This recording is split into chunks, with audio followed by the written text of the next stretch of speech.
championship. Yes! Astronauts win the first major championship. What a shot. How about that? It is a walk-off home run. This is Turner Sports.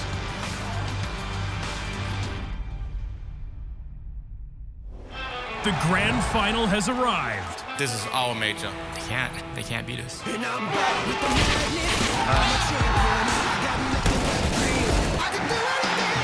The European super team that strikes fear into every opponent has dominated.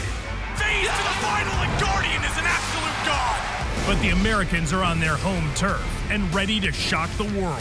A historic victory here for American Counter-Strike. Nobody saw this coming. We're going to show to the world what Cloud9 is made of. This is what these teams play for. This is where history is made.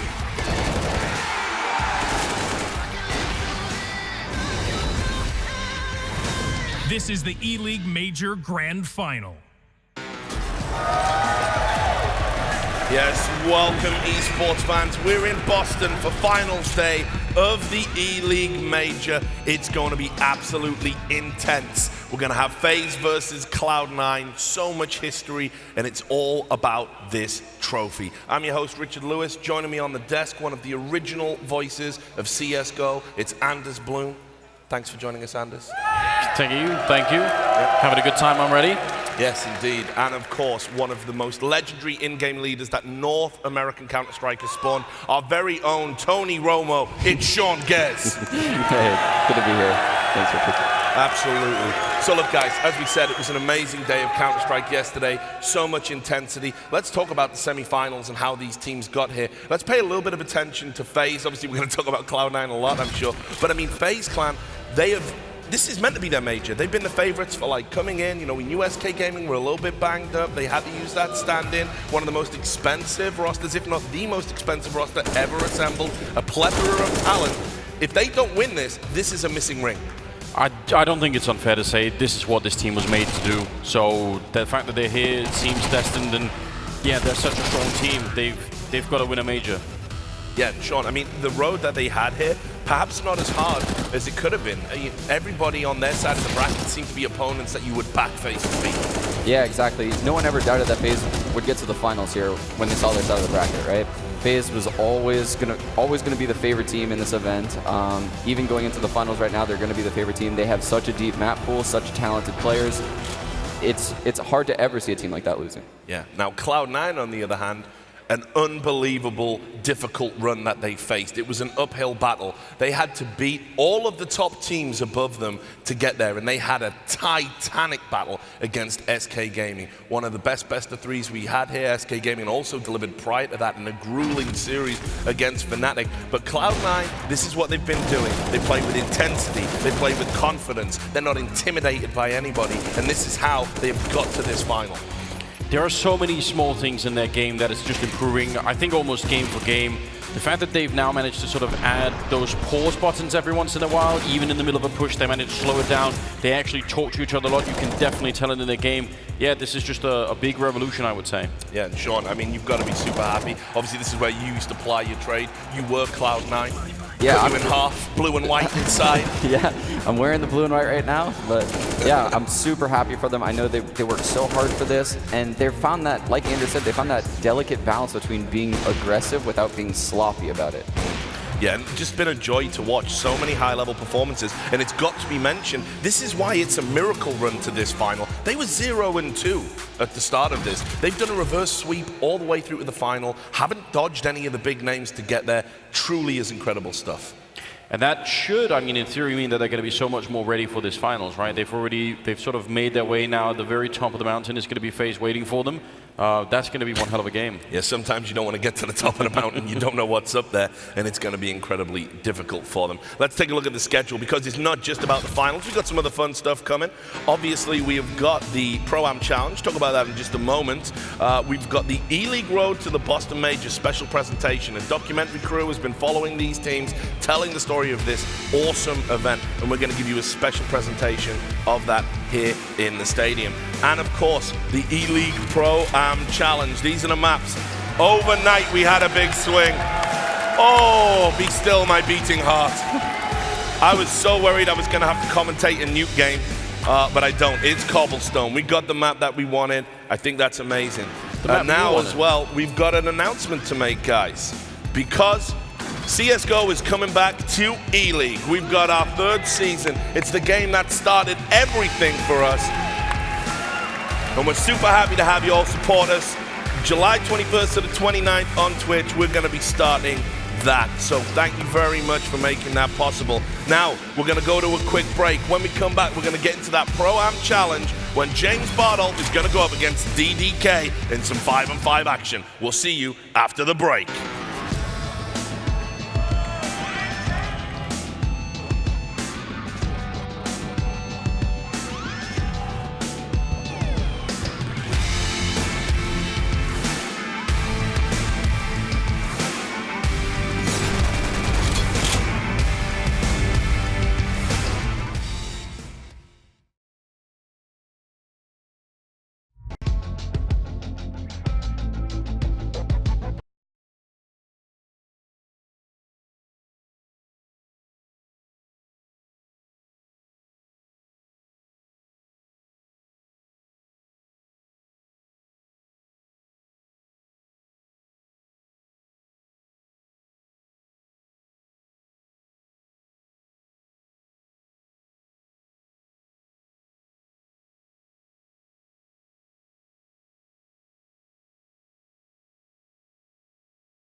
Well, we're going to bring things back in and get it started off, of course, with the Pro-Am Challenge. But first and foremost, we had to make a little change. Richard and Henry have some sort of weird bonding going on, and I didn't really want to break it up. So he's going to take over casting, but I've jumped in with you two gentlemen.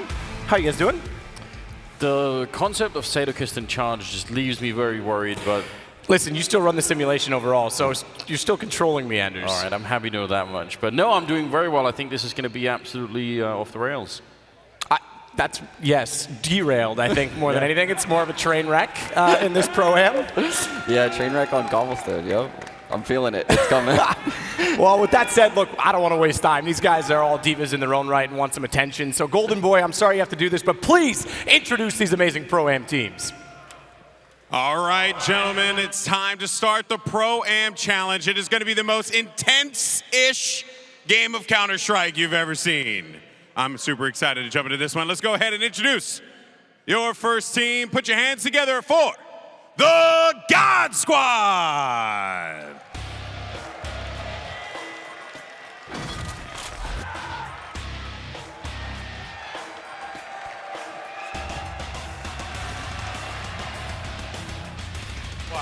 Why? All right. And their opponent, Dan, was very insistent on putting a Z at the end of his team's name because that was esports. Put your hands together for Team Kills!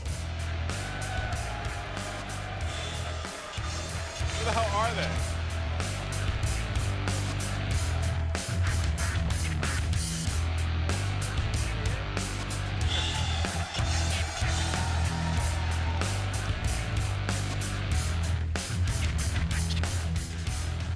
All right, so first and foremost, you know, James, I do want to talk to you because you've made the most lucrative signing in the history of all of esports by getting one Yanko on your team.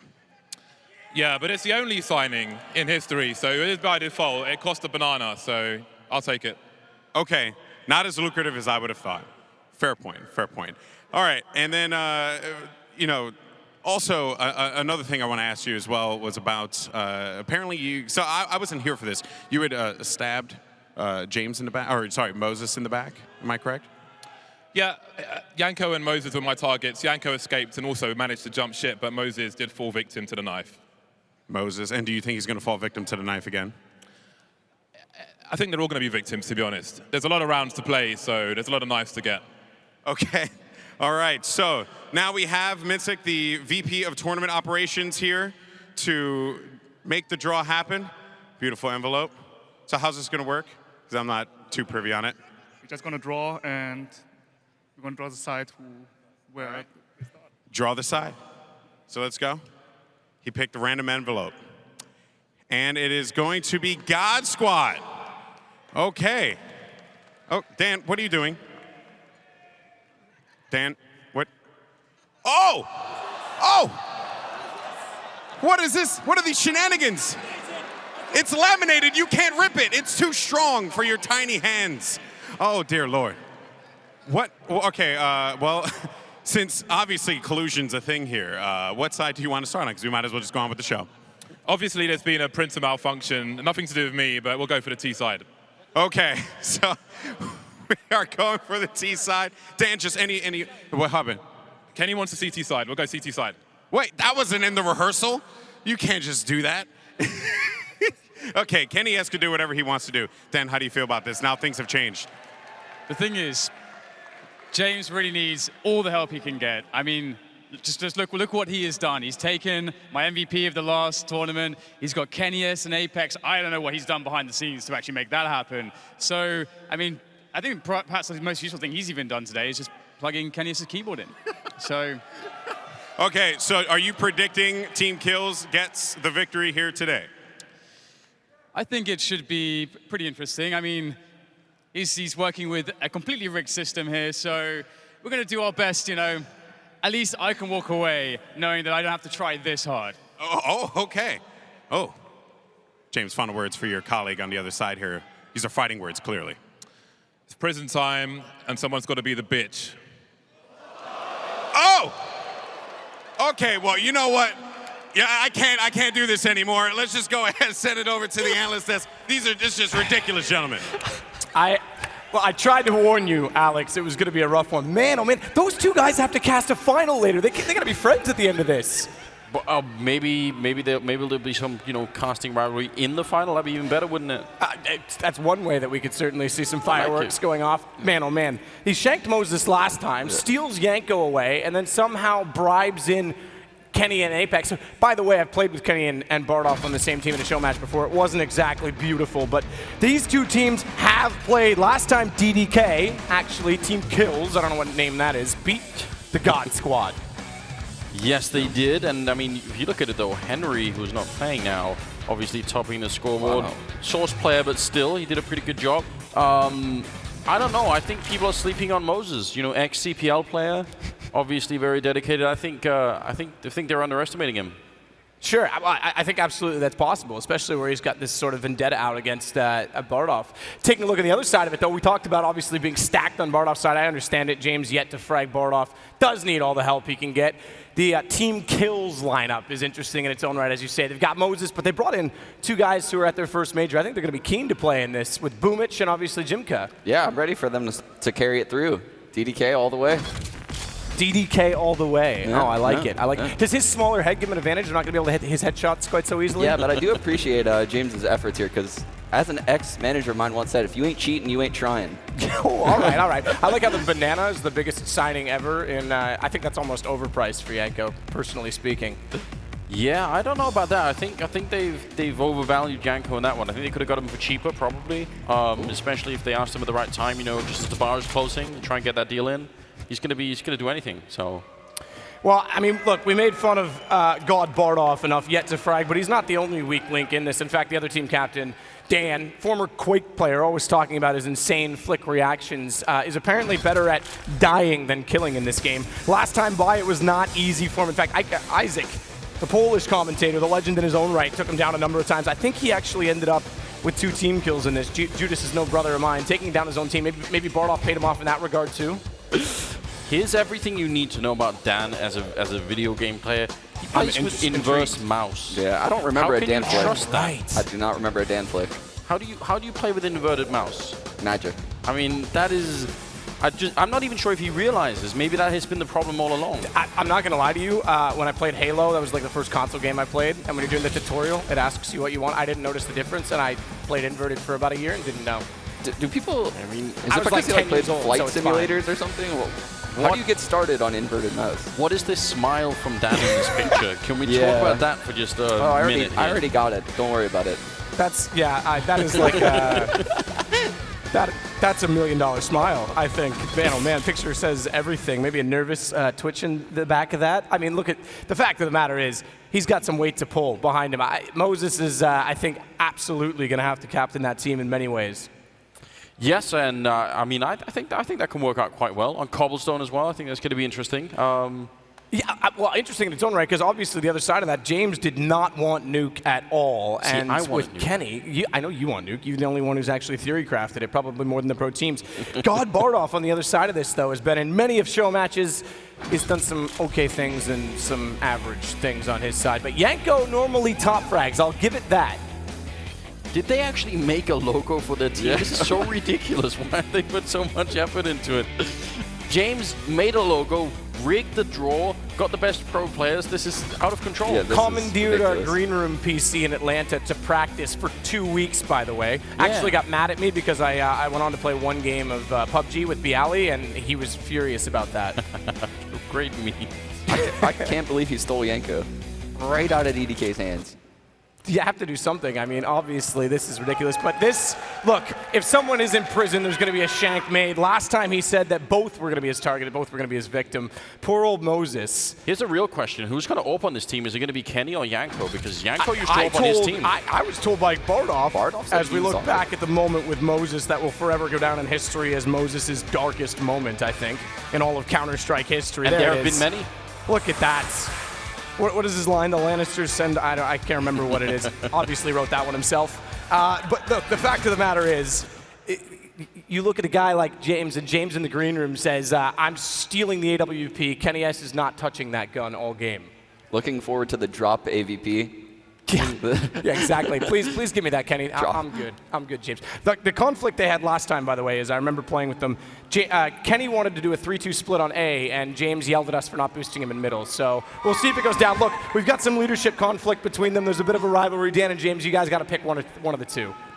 I'm gonna go with my boy Moses on this one. I think it's gonna be the Creamy Bears sticking together. Yeah, exactly. Team kills. Team kills. I hate saying that.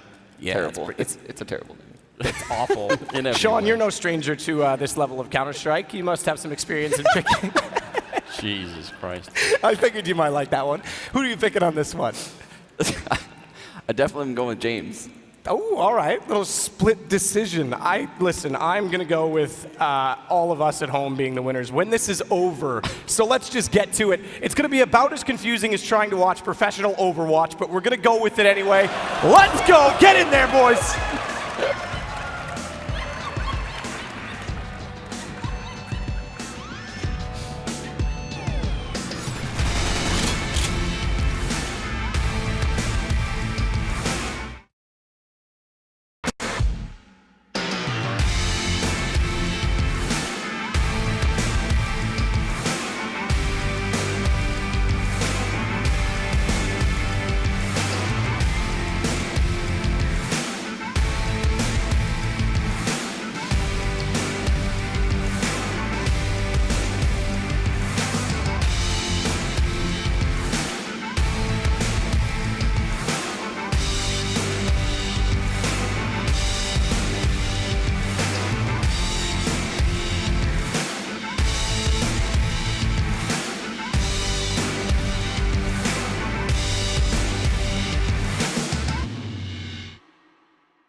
I'm the captain of this team.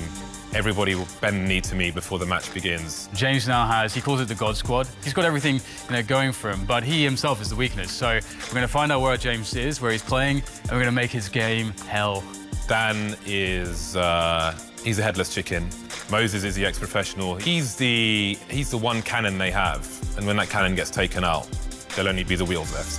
Vardoff has spent an insane amount of time and money trying to get good at this game, and he's still just so bad. There's no other way to put it than that he just sucks. Those guys are obviously desperate. They don't know what they're doing here. It should be a pretty easy affair. Despite the challenging nature of it, I think James, he leaves a lot to be decided. I think he's pretty heavy. He weighs over 100 kilograms, so he's going to be a lot to carry. Vardoff does have a lot of weight to carry around, but I'm a strong guy from Serbia. We were born and raised that way, so I think against DDK it's not going to be too big of an issue. Look, man, it's dog eat dog, and I will eat your dog. All right, welcome back. I am your commentator, Richard Lewis. Going to be doing some commentary on this Pro-Am Challenge. You are indeed. I am indeed, and I'm joined obviously by Henry G, a man I'm sure you all know and love. And just to be serious for a moment, before we start the meme machine, right? In 2005, I met a young professional player, aspiring professional player, called Henry Gray. He was just a kid. I was writing about him on blogs and stuff. He was pretty good. And then he went into CGS, he became a professional icon in the UK, and then he retired after a glittering career, and now he's a commentator. And we were commentators together for a brief period of time. We were called Beauty and the Beast, I think. Beauty and the Beast was our name. So I never thought we'd get a chance to do it for this kind of audience when we met back when you were a wee one. I just want to say, I love you, brother. I love you too. We've come a long way. Let's do it. Well, yeah, let's do it. It should be a lot of fun. It's an interesting game with two very different teams. Oh! Come on. That's for you, Matt. He's my real love. Exactly. Experience over, you know. We won't go there. We won't start with that. Move on. Right, anyway, we're going to throw to an interview first of all, and we're going to hear from Moses. All right, so down here with Moses now. Moses, well, we just saw something on the stage, or over at the Castle booth. But, you know, the question is this. What is going to be worse here? Is it going to be Richard Lewis's commentary or Bardolph's gameplay? Richard's commentary is going to be straight fire. You have to realize, I've been playing and watching Counter-Strike for 17 years. Bardolph is by far the worst player I have ever seen touch this game. It is unreal how bad he is at the game. It's going to be easy. It's going to be... Okay, well, he lounges back. That's how easy it's going to be. I dare you to play like that, by the way. Dare you. He says no. All right, well, time to get into the game. Time to get things going. Are you guys excited? All right, let's just jump right into it.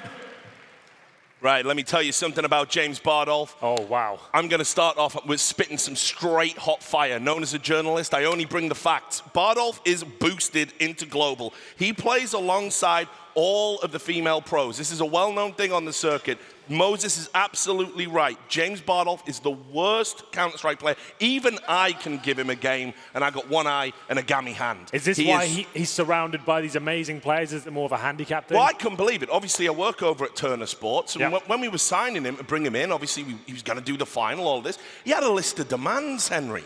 He came in with a list of demands, and one of them was he got to play with Kenny S and Apex here in this Pro-Am Challenge. The problem I have is that, sure, we can agree Bardolph is bad, but he has this kind of this idea in his head that he is actually a good player. He doesn't believe that he is bad. He still has the confidence and the bravado to bring to the stage. You've seen the clips. When he tries to shoot people, it's like that scene in Pulp Fiction. The bullets just disappear. I don't know where they go. He is awful. Well, I'm actually looking forward to it. I think he brings character. I think he's a personality of the scene. He can't shoot very straight, but he does bring the knives. You can't deny that, Richard. He did knife Jason last time. Yes, he is pretty handy with a shank. I will give you that. Now, look, let's talk about some of the people you shouldn't be sleeping on this, right? Let's talk about Prius. Did well in that last show match, no doubt about it. And I'll tell you this, he might look like a Benedictine monk who's come down from the chapel, the church, never seen technology before. That guy can play Counter-Strike legitimately. People shouldn't sleep on him. Well, here we go, ladies and gentlemen. Are you here for God Squad? Or are you here for Team Kills? Team Kills! Not just me. Just you. It will be the Underdogs Team Kills, and on the T side, remember, and it's going to be Jim Quad, the Russian sensation, opening things up. Boomish will join in as well, but Apex fighting back strong here. He is at the top of the P2000. Kenny R is calling himself. What's all that about, Richard? I don't know. I think it's a tribute to me, isn't it? Well, there you go. You can see Apex gets a quick trade on the Danimal, and then Jump answers back 2-on-2 situation. The health is low on the terrorist, but the bomb is down. Now here's Prius. We're talking about the God Squad, but he is the one who's come down from the chapel, from the cathedral. He's going to get that last kill, and Team Kills up and running in this game with a pistol round. They said they couldn't do it. They said they were the underdogs, but they've kicked off in a very exciting way. Yeah, and look at the Boomich's face. I love this guy. Big guy, big heart, happy to be here. Was honored to join Team Kills. Said he wanted to be there. Lots of fans in the audience. He's been super great at this major, enjoying every moment he gets to spend on stage.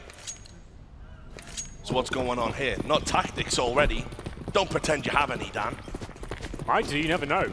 There is going to be a force fight. Look at Kenya saving for AWP, Richard. You know that's going to be happening. It's going to be a big pivotal factor here on Cobblestone. You have to watch out for these CZs. Probably the best weapon in the entire game, and we'll see whether they can light them up. James Bardolph going against the grain, though, is with the P250 body armor combo. I don't know why. He can't find a head on a mannequin, let alone in a game of Counter-Strike. What's he talking about with that weapon? Well, we'll see whether he can get anything done here. It's going to be Moses getting himself in the game, blowing up the cobwebs, and finding himself on the scoreboard, though. But a lot of damage inflicted. This could all fall apart, though. Jinbra and Prius making their way in. I'm not sure who Grippin is. Oh, I see what it means. Yeah. It's going to be the clan tag. Yeah, that is the old clan tag. And you can see Sapphire with it all to do. Heather, legendary professional, pioneer for female Counter-Strike, but she's up against it here in a 1v5. There are some low HP people. She might be able to take some guns here. She's going to be sneaking through these doors. Now she's thinking about it. Going back, is she going to drop down? Is she going to go through Murder Hole? No. Is she playing for exits here, Henry? But she ain't even going to get him because it's Boomich. He's having a party, isn't he? He's turned up, he proved himself in the major, and now he's getting the job done in the show match. It will be 2-0 for the underdogs. This is what we needed. They needed that great start. Get in Bardolph's head. Yeah, exactly. Get in Bardolph's head, put him off kilter. After all, he's the one who has the higher caliber of players. You know, he's got the French sensations, Apex and Kenny S. He's under the pressure to deliver, and everyone's going to be looking at him. And I'll tell you this as well. I know those French guys very well. They think Bardolph's a joke. Yanko didn't even want to be on that team. He signed the deal. He just took the money. Nobody really believes in the Bardolph vision. Doesn't look like Team Kills does either. Moses getting the double frag, the UMP, just building that confidence. Kill by kill, but Kenny S waiting for them at the bottom, gets nothing done there. It's another clean sweep for Team Kills here. Richard, they put themselves in a fantastic position going forward. The money is just swelling out of control. God Squad are in a lot of trouble. They force ball in the second round. They're going to have no utility. They will have the Kenny S AWP though. Remember, he did not buy armor. And James Bardolph, here he comes, lurking in the smoke. You know what he's after, ladies and gentlemen. If he gets the knife! Boomich has read him like a book. Oh, so predictable, yes, and some BM. Teabag that guy. Get in Bardolph's face, get in his head. So we've got a little name for James Bardolph in the pro scene. It's called James Yet to Frag Bardolph. Yes, that's his nickname. So we're not sure if he has got a kill yet, but I'm pretty sure, I'm almost guaranteed. Put the house on it, he's on 0-3 right now. Right, now here you go. You already talked about the economy. We've got the first buy round coming in from the God Squad. Team Kills, though, lots of money. We're able to hold on to those SMGs. It's like they invested in Bitcoin. They're doing all right now. Oh, absolutely. It was a wise investment. Apex going for the auto shotgun, Richard. I'm not sure that's going to work out, but this could go horribly wrong. Kenny S looking for the first pick. Oh! My God! He shuts down Jimquad to open things up, and that's going to be an early 5-on-4. And this is what they didn't want to happen. Kenny S, one of the most mobile offers in the game. You can see Sapphire as well, locking it down in drop down. Things looking very bad here for Team Kills, and it's got to be said, a little bit greedy. They held onto those UMPs, and it is costing them right now. Prius unable to close out the round. God Squad on the board. Not too bad at all there. Shout out to Sapphire. 2 solid frags towards a drop down room. It's actually one of the hardest positions to play. Absolutely, vitally important on this map. Absolutely. It's Kenny S though, shutting down Jimquad. He didn't know in God's name what happened to him there. And it will be Sapphire. Like I said, good frags coming in. Moses gets one of that UMP, but remember, that's what we call a bonus round for Team Kills. They had residual SMGs coming into round number 4. This is where the game begins. You can see a full array of AK-47s here. No main AWPers on the Team Kills side. It seems they're going to be focusing on the rifles and the more faster gameplay here. And Bardolph seems to be doing what Zeus did for Team Liquid. He's just getting what he can. He's got the sewing machine out, and he's going to be dropping guns for his far superior teammates. Kenny S going off like a firecracker. Tucks down Jumka and is going to lock down this bomb site. Well, here we go. Apex seems to want to be using the alligator today. It's the auto shotgun. Using the smoke to try and conceal himself here. It's not going to be any action coming his way, though, just yet. You can see the T setting themselves up. We've got one player towards the long A position. That's Boomich setting himself up for the flank, but Danimal, we know he's got some aim, Richard, and that's not bad at all. And it's got to be said as well, Danimal, shades of Guardian here. He's playing with a shoulder injury. He's been in rehab for a long, long time. For substance abuse problems, yeah. No. He has had a bad shoulder. So good to see him getting his warm-up aim in now, early in this vitally important T-side here on Cobblestone. 4-on-3 situation, 4 team kills, got the superior numbers, but Kenny S still has that AWP. He's going to be a factor in this round. It's all building up to this moment. 4-on-3, team kills looking to fully reset the God Squad, but YNK, one of the star players for God Squad, stepping up there. Sapphire continuing the strong form. Kenny S puts one of the final nails in the coffin. Now, Prius, you called him out as a handy player. Can he get anything done here? My God! What has just happened, Richard? That is insane! Unbelievable scenes. Have you ever seen anything like it? God is not on God Squad's side. Unbelievable. That's just completely dismantled the God Squad opposition. That's it, Prius. That Take a is bow. crazy. The Team Liquid manager is coming down and asking who he is. Look at them. They can't handle this. This is the superstar team, not another force buy here, I think, Rich. They're going to have the CZs, the Deagles, the P250s, Boomich reading it like a book, and Bardolph going for the textbook knife play here.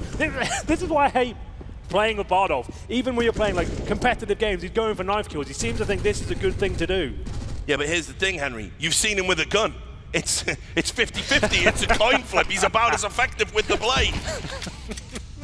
Bardolph, please. This is why people think you're so bad. You've got to try and get some kills here. You're still on 0. He sits there waiting. He's ever so patient, I'll give him that. No one's coming towards his position. It's Boomich selling the bait towards long A, and YNK gets ready. This is actually looking quite promising for him. At least 1 kill coming in his favor. This is absolutely a 1-kill position, Henry, just hiding around this corner. Oh, but they've read him. Not able to use that CZ, and Jumka expected it. Takes down Yanko. There we go, Boomich, like we said, selling something towards the B-bomb side actually works very effectively. 3 players in towards that site. Apex will get a Mach 10. That's almost useless to him. Against armored opposition, that's not going to define anything whatsoever. Bardolph, all right, what is he up to? Somebody get James Bardolph a 2-pay. He just had his wing split, Henry. He did indeed. He's been absolutely wrecked there. He runs out, doesn't wait for his own teammates, out the door, no smoke, no flashbang. PG-50 in hand, didn't even get a bullet off before he was dealt with there. He's just had his bottom powdered, and it will be a 3-on-2 now. Kenya, Apex, holding on to the AK-47. Apex, you need to put that auto shotgun away. Let's see what he can do. One of the strongest entry fraggers in the entirety of France has embarrassed himself so far, if I'm honest. Yeah, so far it's been pretty poor showing, but again, think about who is motivating you. Think about those self-aggrandizing team talks from James Bardolph on the God Squad. Yep. James, yet to frag Bardolph, strikes again. Why does he keep signing up for the show matches? It's actually getting more embarrassing as time goes on. Well, I think he thinks he's going to get carried to victory here, He's got 10,000 hours in the game, Richard. I know. 10K, that's more than most pros. I know, it's insane. I don't understand. I've never seen somebody lack that capacity to get good at Counter-Strike over 10,000 hours. In fact, he should be in the science books, I think. They should do a study on James Bardolph. It's so counterintuitive. Well, we've got 260,000 people witnessing the 0 and 6 right now. He signed himself up as a British agent. He's not James Bond, he's James Bardolph, 006. Yeah. You wouldn't want to send him in, would you? Oh, the team kills are coming in, and it's going to be Jimqua finding a couple, but a chance at least. YNK taken down by Prius. And it's on Prius. Surely again. He doesn't beat already him. Come up clutch for his team kills. Ooh. Can he do it again? No, that's Apex. God Squad get on the board. Bit of divine intervention there for the God Squad. Absolutely, and it will be the AK-47, the Deagle, a Sapphire. She's proving herself. The last show match, she was very upset with her performance. This is much better. She's looking like a valuable asset now. Damage to Bardolph as well. And did James get the frag? I almost knifed Moses again. But Sapphire took it. That's what he's just look at it. That's your captain. You used to be an in-game leader, Henry. Can you imagine it? He's got the 0 and 7. He's going up the ranks here. Double AWP setup. 5 plays 2, sorry, and it will be YNK. As mentioned, used to be a former AWPer, and you can see why as he blows Danimal out of the server. Nice work, and this is the comeback now for the God Squad. Remember, it is still a slightly T-biased map, as Jimqua does deal with Kenny S quite nicely there. Again, it's got to be said as well, actually, yeah, you can see Jimqua got that headshot on Kenny S. That's very upsetting for Kenny S. Finally gets the AWP in his hand. He's going to be thinking he's playing a regular team game. He never gets it. Edgy. That's not bad. So now we're in a 4-on-4. CTs definitely still have the advantage here. The terrorists, they've got to use this weight of numbers to try and force the agenda. Jumka lies in wait. He's hiding. They're hoping the CTs are going to lack discipline and push somewhere. So far, that isn't happening. It's all quiet here on D Cobblestone. Oh, it's an official now, apparently. Competitive has been switched on. Jimqua taken down. Sapphire lighting up the server today, I have to say. Takes down one of the professionals. YNK chimes in. Moses, though. He's handsome, but can he handle himself here? Up against Apex. Oh, looks like he can. Jason O'Toole rolling back the years. Call Mick Hucknall and Simply Red. Oh dear, it's going to be difficult now. Working together though, boosted up above the smoke, and it works out! I've never seen anything like it. That is interesting, creative play coming in from the young Serbian, and it's now Prius once again in the clutch. And there's some irony in that play, Henry, because for once, Bardolph was boosting someone else. That's good, Anu. Works out, Bardolph finds himself on the server now, 1-7. Give a round of applause for Bardolph. Yes. No. No one did nothing at all. Yeah, one didn't even land, seems to... Henry. The crowd are agitated. They're not happy with the performance of the God Squad so far. But there is a first kill. This is creative play. I love it. You don't see this very often. It's going to be YNK calling for the boost. 3 kills in total. And the comeback is on, ladies and gentlemen. That's going to be one of the key players of this squad. YNK, former iNation player, used to play with Nico, if you're not aware. I know, so incredible. He has got some Actually talent. discovered Nico as a talent, has an eye for talent. That's why when he's critical of Bardolph, you better believe him. He knows Bardolph has no talent. Yanko, though, an incredible player, and you can see just stoic, calm. Yeah. He thinks he could still be playing if you talk to him. He's no stranger to show matches. Me and him having a bit of a rivalry historically. That's why I stepped down for this one. As you saw, Richard, I was actually top fragger last time. I had to let him have a win under his belt. But Bardolph, let someone else have a go. He will get the first frag. Maybe he's coming to life now. Just had to get the rust off the weapon and see whether he could get into the game slowly. Good opening frag. He's got a Zeus in his back pocket as well, just to know. Maybe that'll come in handy. Yeah, and you can see here DDK with the Deagle, known for his Quake aim, but that inverted mouse, it blows my mind that there's someone in 2018 using an inverted setup. Yeah, I don't understand it. I think he must be the only player in CSGO that's actually operating. I think Maniac does as well, I'll tell you that. He does use it as well. Well, that tells its own story, Henry. Shout out to Maniac. He's the only pro I know that does use it, I think. If you don't, sorry, it's called you up for no reason. At a major, no less.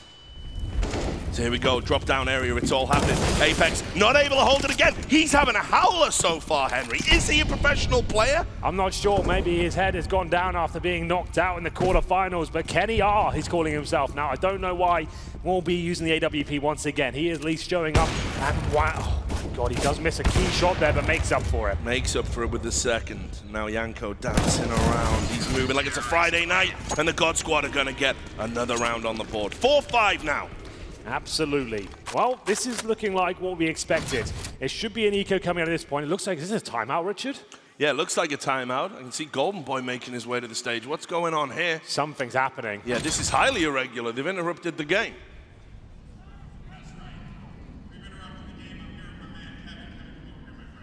I have a big decision to make now. If you get this right, you will win a prize. The question is, who will get the first kill in the next round? I'm going to have to say Kenny S. He's going with the obvious choice, and I honestly would not dispute you for that one. So he's going to say Kenny S. Let's go ahead and take it to the casters. We're going to hang with Kevin here and see if he's right. Yeah, well, you can tell from the FaZe jersey, he likes to go for the favorites. That's a bit of a glory supporting answer if you ask me, Henry. Yeah, I absolutely agree. Well, the crowd are not happy with that, Richard. I'm used to that. You've seen my Twitter feed. So he's gone with Kenny S. Wise pick. Kenny, if he has a decent spawn, he'll probably push down towards middle. Unfortunately, he's got the worst spawn available on the CT side, right at the back of the pack there. If he wants to get that first pick, he's have to run down the bottom of the middle and see if he can open things up or follow his journey. He heads towards the B bomb site. So, unless they go for a B rush, he's out of luck, and they might actually be heading towards the A bomb site. It's not going to happen for the young man on the stage, I don't think. It's and unfortunately not! Bardolph out of nowhere! What is that? 3 kills through the smoke ridge. Well, nobody would have picked Bardolph. You've got to feel for the fan on stage there. That's unbelievable. Maybe we were wrong. We're never wrong. No. We just lack information. That's unreal scenes. He saw it coming. He dropped the smoke and lined up the crosshair. No aim required. Those are the kind of kills he mops up, Richard. Hold your crosshair down, close your eyes, and hope for the best. The James Bardolph story. So Moses doing what he can. Is Moses going to be able to go up against the God Squad here? No, he isn't. Yanko is going to smash that beautiful bald head to pieces, and now we go back to the stage. All right, well, Kevin, unfortunately, didn't happen. Richard Lewis, though, had some choice words for you there, man. Yeah, I saw your picks, too. It looks like you want to go for the favorites, too, right? Oh, wow, Richard. Called out, called out. Security, That's some shade. That's security. Some shade right there. Well, the good news is this. Because you got to burn Rich and because you're such a good sport, you're going to win a prize anyway. So let's go ahead, give him the prize. Gonna get a shirt, major shirt, a pin, as well as a hat. Kevin, thank you so much for being a good sport. Guys, give it up for Kevin.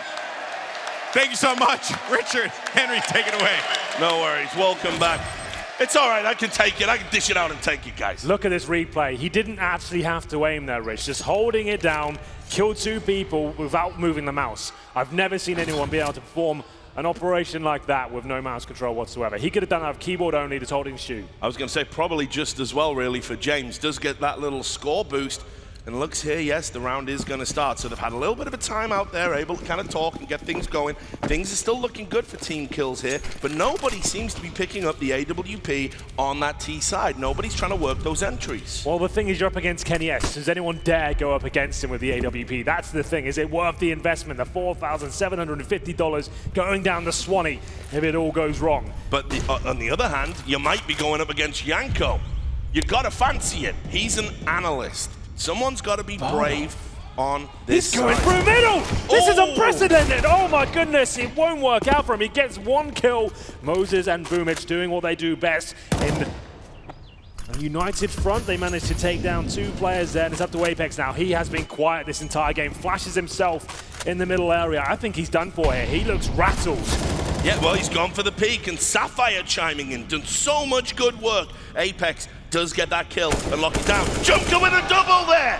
What a flank! And all of a sudden it's all on Sapphire, and Boomich takes her down. Team kills back in the lead. I might be pouring on a bit thick here, Richie, but I think this might be the most exciting match of the majors so far. The storylines are unreal. We've got some star players turning up, and James Bardolph, the people's champion, I think we're calling him now, finding some frags. No, you're completely wrong, Henry, and I'm going to tell you why. That round was a lock. They got the opening kill, and what did Bardolph do? He got greedy, just like all casters. He missed and he had to push and go for that other one, boost that day rate, and look what happened. Cost his team dear, in my opinion. Richard, he missed 100% of the shots you don't take.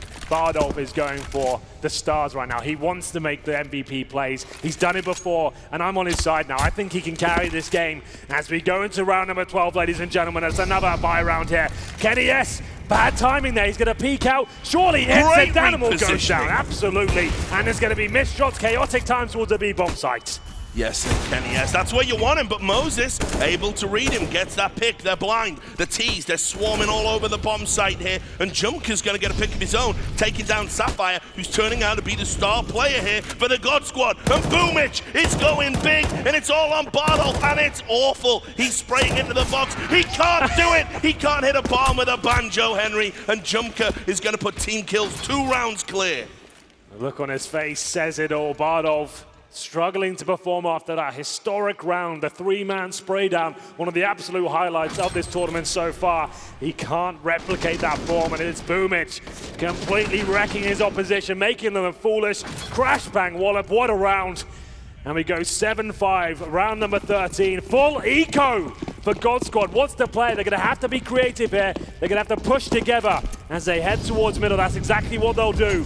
They're going to have to dig very deep here. Bardolph's got his iconic knife out, the red blade. Yes, and if you like slapstick comedy at home, you should be watching Bardolph here, because he can't use that silence USP, a gun famed for needing accurate aim to use effectively. That's why he's got the knife out. Just look at it. Horrible scenes. Priya's going to get that opening kill. Sapphire does manage to get one. I've been very impressed with her play so far. It's been nice to see her bounce back from the previous performance. She said she wanted to come back stronger. She's certainly done that today. Moses, though, like we said, one of the best looking men in Counter-Strike, taken down. Not going to be able to use that aim today. Definitely not. Team kills struggling here. You can see they've got 2 AKs now. Make that one as Junker chimes in with that up, but it's all about Sapphire here. They know who's hot right now. It is Sapphire. Junker's going to get another peek. This Orpha is actually outperforming Kenny S here, and he's going to get another one on Kenny S. 8 rounds to 5 for team kills. Maybe the analysts were right. Maybe Anders was right. He's always right. Anders has never been wrong with a prediction. And here's the mad thing. Have you seen DDK's score? No, what's it's he got? happening again. It's a nightmare. No, I what's think he got? 3 kills, Henry. 3 kills? On the winning team. He's supposed to be one of the big names of this squad. The former Quake Pro, the great aim. What is it? There you go. He's up to 4 now. 4 and 9. That is abysmal. Moses, Meanwhile, Junker with 17. That's not bad. Doing work on that T side for Oh, Team Bardo's Kills. got the orb, Richard. This could be Oh, it. no. No. He's done! Oh, no, look he at hit it. him. He hit him. He did get Moses. I was about to say that could have been a great opening pick. Bardolph, though, hungry for more. He can smell blood in the water, but Jimqua takes him down. Sapphire continuing the form, though. That's a guaranteed kill for Yanko. He lets Moses. Oh, this could be the knife. Here we go, ladies and gentlemen. The knife kill could be coming through. The Jaws theme playing, Henry. Here we There's go. blood in the water. There's blood in the water. It's happened again to Moses on the big stage. How embarrassing. He gets knifed again and again and again as Boomich takes another one down. It will be a 3-on-2. Yanko just toying with them. Finally shut down, though. It's left up to Sapphire. I'm not sure she'll be able to live up to the expectations here. Coming towards the balcony room. Smoke will come through, but will she decide to jump through it? Apparently not. Stuck between a rock and a hard place here. You can see the middle doors completely smoked off. The flashbangs raining in. She might want to save that AK-47 for round number 15 here, Rich. I think that's a smart play here, especially if it's going to be in her hands in the next round. She's really been a revelation for the God Squad, but Team Kills are going to go to 9 rounds. And I've just quickly checked Twitter there, Henry. Moses' girlfriend just put a tweet out saying it's over between them. She can no longer stand the shame. The knife kill at a major. It just happens all the time. It's the most embarrassing thing that can happen to anyone, and it's happening to Jason again. Yanko saw his opportunity, and he struck. Great round in that respect, but they still come out on top. 3 players surviving for Team Kills, and double orb to round number 15. You're absolutely right there, Henry. It might be a psychological advantage. It might be bragging rights, but that's going to do nothing for the scoreline here. There it is again. Moses getting shanked. You hate to see it, as Jason himself says. You certainly do. Yeah, that's going to sting. That's his pride falling to the ground along with his dead body. The crowd loved it. We loved it. That's what we're here for. The show matches bring the hype. And James. And we're going to hear from Moses, Henry. We're going to get a live reaction to the shame of being knifed. Okay, so it's the moment of shame. Moses, my friend, I know you lounged back and you were so confident, but unfortunately for you, you have been knifed yet again from behind. This time by the Serbian Thunderlord, Yanko himself. If there was anyone I'd want to take me from behind, it's Yanko. Even our camera lady said, oh, wow. So just throwing that out there. Do you plan to get revenge on Yanko? Do you think you can, make the knife kill happen? Listen, I don't care about the knife kills. We're up on the scoreboard, and that's the only one that matters. He's not wrong. And speaking of up on the scoreboard, we might as well just transition right into this. Might as well, right? So basically what's going to happen is we're going to change the game a little bit here, okay? Because of the fact that you have the God Squad essentially looking more like false gods, we decided to give them a substitution, a choice to have a player of world renown join them on the stage. That player is Sean Gares, the one and only. Where is Sean? Is Sean in the house? Is he here? Is he here? There he is. He's coming now.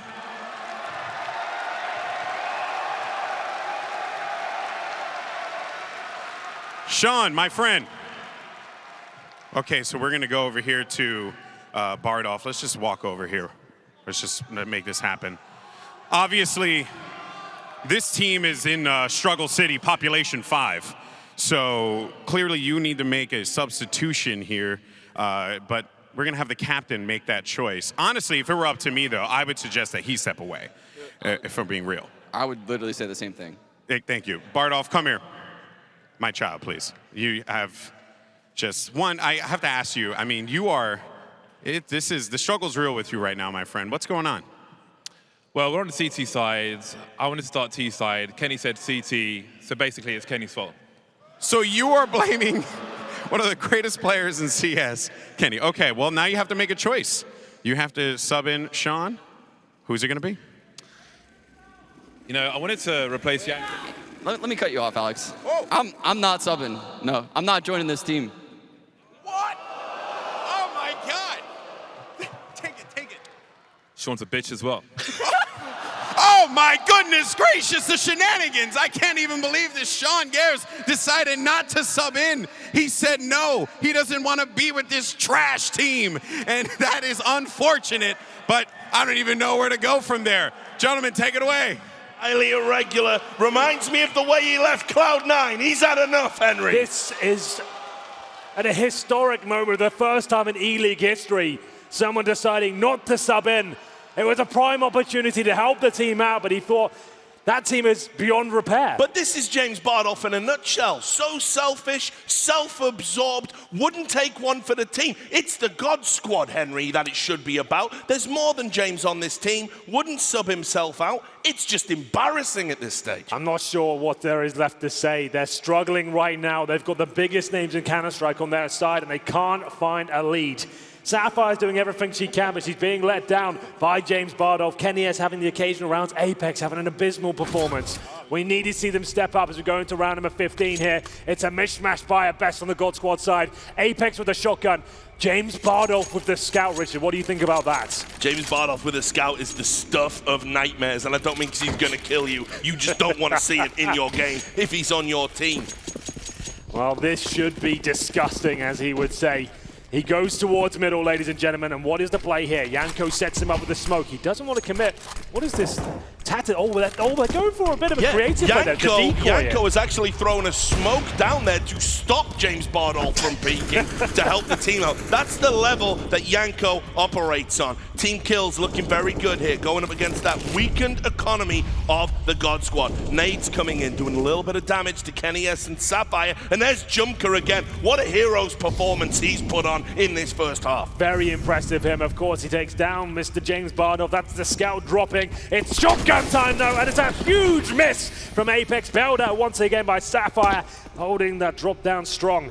It will be the final round of the half. Team kills looking for double digits here. That'll be an absolute whitewash if they can find it. Moses, though, smart as ever, makes his luck known. Indeed. He'll come up and spot one, but the aim, it's spot on actually, Richard. The spray control is unreal as he takes down Apex. One of the most cerebral players in the game. There's a reason we call him Professor X. It's not just how he looks. He has got the brain to back it up. But all of a sudden, it's a 3-on-3 again. Look at Moses creeping around the back of the truck so close. Oh, they're next to each other. Tantalizingly close to Yanko. This could be happening. Yanko doesn't know where Moses is. Moses hasn't made the sound. He knows he can't blow that vent off. He's got to keep it there. He can't go through Murder Hole or he loses all of the advantage. Yanko able to get back on bomb site. He's about to have contact. Does get the kill on Prius. But look at this. Boomich and Moses answer back immediately. KennyS now. It's suddenly a Moses 1v1 with KennyS. Oh! And KennyS does it to make it 9-6 at the half. What an epic half of Counter-Strike it was. 21 kills for Jimqua. No one really stepping up on the God Squad side. Everyone hovering around 5 to 10 frags. Jimqua carrying though. He wants to show he can perform on the big stage. KennyS, not his best work, I have to say, Richard. Definitely not his best work, but let's talk about Apex, Henry. He's been missing. He's a pro player. You expect Bardolph to be bad. We're laying it on so thick about Bardolph. It's just the facts, but Apex, where's he been? It's not good enough right now. Maybe the nerves are getting back to him. The PTSD of not being knocked out on the big stage, can't handle himself up there. Maybe it's all a bit too much. He's been missing so much, he's going to replace Waldo in the books. Oh. That's why we were the best casting duo, I think, Rich. There's comments like that people miss. Straight fire. Straight fire, great banter, or shanter, as we like to call it. Indeed. As we get into the first round of the second half, there will be 5 sets of armor here for God Squad. So just something very simple. Group up, run in with the Glocks, and try and run them over. We'll see if it works out. Jimqua going for the backstab, though. YNK Wise is up to it. Takes him down. Yep, nice opening frag there with the Glocks, very strong at the moment in the current meta. And you've got to have aim to make those silence USPs work. We know Boomich has got that. Is he able to make it count? But no, for a big guy, he can dance. He manages to get out of there. It's the Danimal getting 2 headshots there with that silenced USP, despite that shoulder injury. 3-on-3. And you can see KennyS, he's just trying to hold the entrance there to be Moses. He's getting a bit premature there. It can be a problem as you get older. And there it is. KennyS unable to get a kill as well. But Boomich is going to bail Moses out. Here we go then, Sapphire. What have you got left? Boomich, one of the best players performing on team kills so far in a 2 versus 1. Yanko gets a silence USP. That's actually one of his specialist weapons. Yep. They should be coming out on top here. Boomich goes for the long play, though, towards I like this from Boomich. I think he's going to be able to get in. He's just got to make this first kill count. He's going to get the contact. He's already seen one. He had to land that kill. I don't think he's going to be able to do it now. It's the double peak. No, but he's got the headshot on the Yanko. Now it's all down to Sapphire. Boomich has got to go for it though. Is he going to get in the defuse? Hasn't got time. He's going to get lit up, and the God Squad are back in it by the skin of their teeth. Have you ever seen anything like it? 1 versus 1, Sapphire coming out on top. He had no kit to work with there, and you can see the fans of Sapphire in the audience blowing the roof off the venue. Goddess Sapphire, as she's also known as, performing very well today. Indeed, it should be called the Goddess Squad, Henry. She has been revelatory, really helping this team out. She's top fragging. That's all you need to Kenny know. S and Apex She's on the on squad. a team She's with top Kenny S and fragging. Apex and top fragging, Henry. What more can she do? Should be enough at this point. 9-7, a much-needed pistol round there as Moses holds strong with the P250. Look out for Danimal though. No armor purchase suggests he wants to be the main AWPer going over to the CT side. Using that Desert Eagle, not landing a ton of damage just yet, but it will be Kenny S to open things up. Taking out Prius, making a double frag. Sapphire chiming in as well. Jimquar and Boomich, the tag team duo, doing what they can. All of a sudden it turns on his head. Jimquar, P250 though, surely that's not enough to convert this to a victory. Well, it might be. He is playing lights out right now. Got such a good read on the game. But look at Bardolph, like a shark, a mega shark, swimming through the sea. Going to be looking for that shank. But Jumka, he's read him. He knows what Bardolph's all about. He's holding it. He's going to see him. He has seen him. Bardolph has to reposition. There's a good flashbang though. Sends him packing. He's going to knife him back. It's not going to happen. But Bardolph, the miss, the whip. That is unbelievable, Henry. That is what we are talking about there. Vintage Bardolph. It's unprecedented. Have you ever seen anything like it? Can we get a replay from his POV? Another massive whiff from Bardolph. Absolutely shocking, but they do. Here we go again. Around. Look at this. Oh no, it's so bad. How has he not killed him? I guess he's going to blame Kenny S for that one too, Henry. And starting T-side. That was a problem apparently. 9-8, and it will be a full eco though. They do win the round. But look at this, Danimal with the Deagle. He can be quite handy with it. They're going for the Virtus Pro mid-stack here, Richard. It's an unorthodox strategy, and it's a huge gamble. You need the B bomb side open. Oh my God, Apex can make up for all his errors, but no! Spotted by Jimquar, and they do get an opening pick. The bomb will be planted on the other side of the map, but they have found at least a Mac 10. James Bardolph, will he miss again? Oh, it's happening, Richard! No, he's done it! One more bullet, and he would have gone down, but Bardolph recovers the aim. Very fortunate that he was able to peel Boomich's cap back there. Makes himself look like he can play this game. You always get a little bit worried when James is shooting in the back. It will be the Desert Eagle that prevails. They managed to win the round. The bomb's planted. We're all tied up here. It's going to be 9-9. Danimal, like you said, Desert Eagle. What's Moses up to? He's trying to kill himself. Well, he's done it. He almost did a Sunny, but in the end, it's going to be Kenny S. Moses knifed twice in the game, Henry. Not again, Jason. You've got to start waking up here. Bardolph will go down. His nemesis, Danimal, finds the killing blow there. And it will be Kenny S to finish things off. 9-9. Money will be weak. Remember, they forced four in the second round, and here's the knife. Jason was trying to crater at the bottom there. Ends up getting knifed by Kenny. Another $1,000 in the bag for Kenny S team. 9-9. He's getting carved up like a Christmas turkey out there, Henry. Well, we'll see if he can recover, Rich. I'm sure he'll be absolutely fine. Like he said, he's a cerebral player. He knows what he has to do to perform here. Still early days in this game. Anyone can run away with it, but the T's have got the momentum. They've got their 3-0 on the second half there. Setting themselves up towards Long A, but that's where Jimquar resides. One of the best players on the Team Kills squad. One kit available, no AWPs, and one smoke remaining at the 1:30 mark. That is not good news. Yeah, and you feel that is going to be a factor. Only the one kit, and it's on Jumko, who's been playing incredibly well. No AWP, Boomich on Apex again. Apex having an absolute Western Superman this game. He really is, Richard. I can't agree more. As he goes into a flashbang, he'll have to push towards middle with Jimquar reading this like a book, and not a very good one. As he takes down Sapphire there, 5-on-3 now. YNK's tagged up. Kenny S, though, hungry for blood. Does manage to nail that shot. That's actually quite impressive. Don't be fooled. He is very handy with the AK-47 as well. Again, as we said, gets a lot of practice with all the other guns, but the AWP when he plays professionally. But look how low they all are on the God Squad. Team kills now. They're just holding their positions. They know discipline is gonna close out this round. No stupid pushes. And look, Prius having a little wiggle through that door. He knows he's gonna call their on it. They've let Kenny S just walk up and destroy them, Henry. This is ridiculous poor communication. No! But Prius answers back with 2 of his own, and Bardolph isn't gonna clutch the round. Team kills back in the lead. There's only one word for this game, Richard. It's an absolute slobber knocker right now. Both teams going at it. Prius finding good form once again. And it's going to be the CT forces just about scraping through that round. Dan leading his team to success so far. And there it is, Prius with the spray transfer, managing to take down Kenny S and YNK, 2 of the biggest scalps on the team to find. And they take the lead and find double digits first. JZFB, better known as James Bardolph, down to the P250. Kenny S, though, has been dropped the AWP. And we'll see whether he can get the work done here. UMP for Moses. Still a viable weapon, and Jimquat spots the corner. Flashbang coming out. James does fall back, and Boomich once again finding that opening kill. So here you go, the Danimal. He's in that mid position, just playing very passive indeed.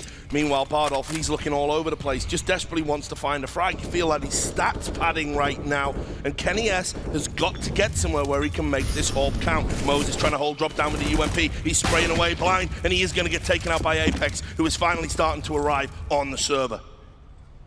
But look at Boomich here, Henry. Look at the position he finds himself in. He's got the angle. They're trying to get the read here on Kenny S. Isn't able to make that AWP shot count. He's going to take a ton of damage. Now they're trying to bait for him. Boomich has got out absolutely scot-free here. Barely any health lost. And now he drops right back onto the site, but Yanko's there to get that frag. He absolutely is, Richard. This looks like an open B bomb site. Danimal completely messes the bed as Prius drops with him. It's going to be Jimqua left in a horrible position here. He can't find the damage, and back and forth we go. No one can seem to find a lead in this game. Double digits on either side, 10-10, ladies and gentlemen, and the money is in the proverbial bin for team kills. They're going to have to take an eco here. It definitely is. I haven't seen an economy this bad since Greece. It's absolutely nightmarish for them, and I don't know what they're going to do here. Junker, he's pulling out a UMP. They are going to force here, Henry. This is a big risk. This is potentially a turning point in the game. We'll see if they can do anything with it. Jason not going with the CZ. He's equipped the 5.7. He's old school like that. Wants to stay true to the game, as Danimal can't get going with that Desert Eagle once again.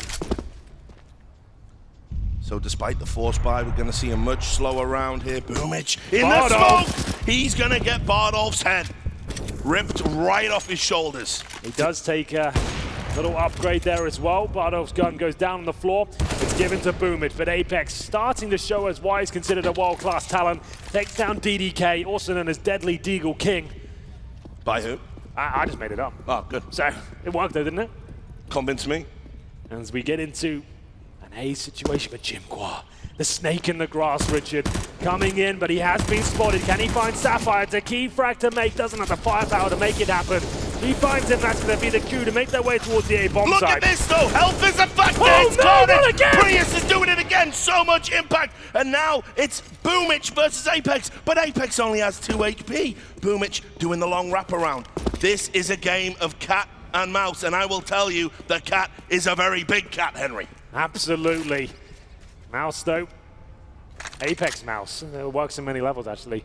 Will be planting I thought it was bomb. good. Yeah, and it will be the Mac 10 coming out on top. And Prius, once again, Richard, you mentioned at the start, I wasn't really convinced by your speech, but he's proving himself to be a valuable asset on the Team Core squad. Not about numbers, all about impact. And you can see Boomich, he likes the boogie. Oh, he's roasting him. He's cremating him, Henry. I've never seen anything like it in all my years. A body being burnt in a sort of ceremonious fashion as it goes another round in favor for team kills. A Viking funeral, a warrior's death. But look at this from Prius again. Went for the shank. Bad call. Wow, Prius he wasn't even will aiming punish there. you. Look at that. Able to come back with the AWP. Almost got that second one. Did so much damage. Great round from Prius. There he is on his screen right now. off in the observer, but you do see him on camera from time to time. One of the MVPs so far, and keeping the dream alive. Like we said, it's a back and forth game. Remember, Richard, that was the force buy, a risky one at that. It was a risky one, but it paid off, and now Team Kills finding himself with this superior position. Junker has got the orb. We talked about Kenny S. Junker is actually down. He's out of the round before I can sing his praises. The caster's curse. Absolutely. We've all been there before. You hate to see it, but still Prius is alive, and I'm still believing. He will make his way towards middle. Players all around him. The tension starting to mount here. In the Agonist Arena, Apex and Kenny S, an iconic duo. Will Prius be able to overcome them? As he looks in, he can hear the footsteps around him. The scope He's in a clicking. great spot here, Henry. He's in a great spot here, Henry. He's done it. Oh, No! the flash! Kenny S reads it, and it's gonna be the God Squad taking this round. Team Kills, they should just be smart here. They should just save those guns. Don't try and be a hero, Moses. We know how that ends. Another knife! It's not going to happen. Bardov almost got DDK there. It's a 3-on-2, though, in favor of God Squad. Sapphire. It's one of the final nails in the coffin there. It's just up to Moses, and it looks like he's opting out of the round. Getting the AWP, looking for some exit frags here. Wants to hold onto the weapon. We know the money will be poor, but his aim is not. As he finds Sapphire looking for the double. This could fall on his ass, as it's going to be Apex. And the last remaining player here, he'll take him down, but that was getting very scary for 1 second. And a needlessly expensive round. Keep in mind, it was a 5-on-2 there from God Squad. What are you giving away 4 guns for, Henry? Is it a yard sale? What's going on? It must be, and Jason's got enough money, let me tell you, to afford everything in that sale. There he is on your screen right now. Very happy with himself. He's just padding stats, so we like to say. Like, he managed to get 2 frags there. Just raised himself up. He currently sits on, 14 kills. It's Boomich, though, and Jimquar, of course, 24 and 22, respectively. As we get into round number 23, it looks like another force buy from Team Kills. It worked out before, but I'm not feeling hopeful about this one. I like this kill from the God Squad. This rush B, we can't screw that up, surely. Well, let's see. Yanko out there with a Mach 10. Tribute to Easy E. Kenny S is going to get a double kill there with that AWP. Yanko's going to put the bomb down. Moses trying to hightail it out of there. He can't get away. Sapphire's going to get revenge for that previous round, and it's all on Junker. Nothing he can do here. Keep it simple, stupid. That's what we say in these sort of pug environments. Rushing B against the pistols. No one can make a mistake. Keep the guns out and find the kills. That's all you have to do. It's more knife kill attempts, it seems, here as Jimquar sits in the corner. I'm a bit sick of the knives. And look at that. I didn't even realize that. Bardolph's knife is called king size. King size? What's he referring to? I dread to think, Henry. Well, it is rather large as we get into the next round. It will be God Squad taking the lead now. It's one of the longest games. All the rounds, Richard, will be played here. Indeed. Looks like we... See you later! Thanks for playing, Bardolph! He didn't get a gun, though. He got the kill. I don't think he found the weapon. I don't think he wanted to. Just got his satisfaction, and he's out of there. Just like so many men. Well, talking about you, Henry. Never. Well, we'll see Jimquar get that final frag.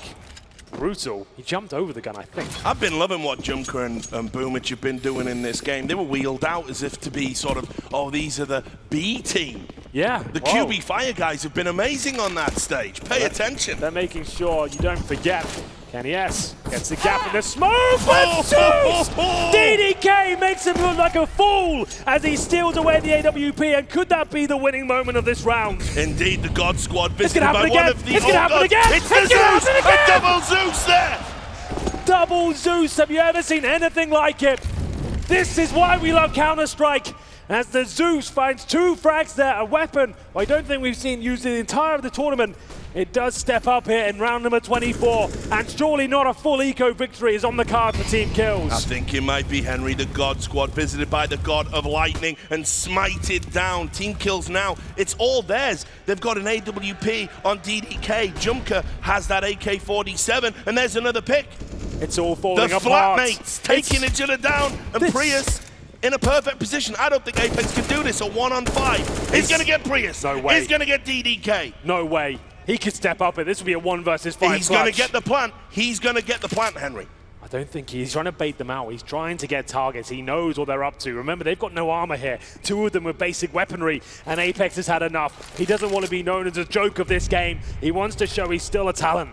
Well, a lot of pressure on Moses' tiny, tiny shoulders. He's got to step up. He's the one with 100 HP. He's got to talk to Junker. Try and get that AK. It doesn't matter how much health this guy has. He is going absolutely crazy.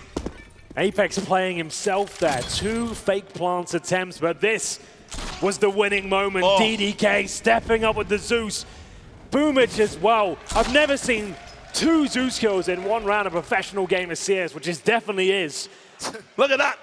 He's trying not to cry, Henry. That's the kind of laugh. Holding back the tears. I've seen that before. I've seen Kenny S cry. We all have, Richard. We all have. It's not a pretty sight, let me tell you. But there it is, a full eco victory. Team Kill second eco victory. Unbelievable scenes here. Historic moments happening every single round. These show matches always deliver. Eco for Bardolph. He only has the P250, but YNK, he's not messing around. Bargain basement purchases for him. He'll take down Jim Kwak. Running through the flames is YNK, baited out by Boomich as it goes 4-4. Yeah, Boomich there to give him a warm welcome as Janko pushes through the fire, and it's going to give him an advantage. And once again, Bardolph, if you've ever seen him spend, if you've ever seen his wardrobe, he's not good with money. You'll be seeing him in 5 years begging for work. His spending's outrageous, and it's outrageous in this game. And he's not going to do anything. Is he going to burn to death? He is!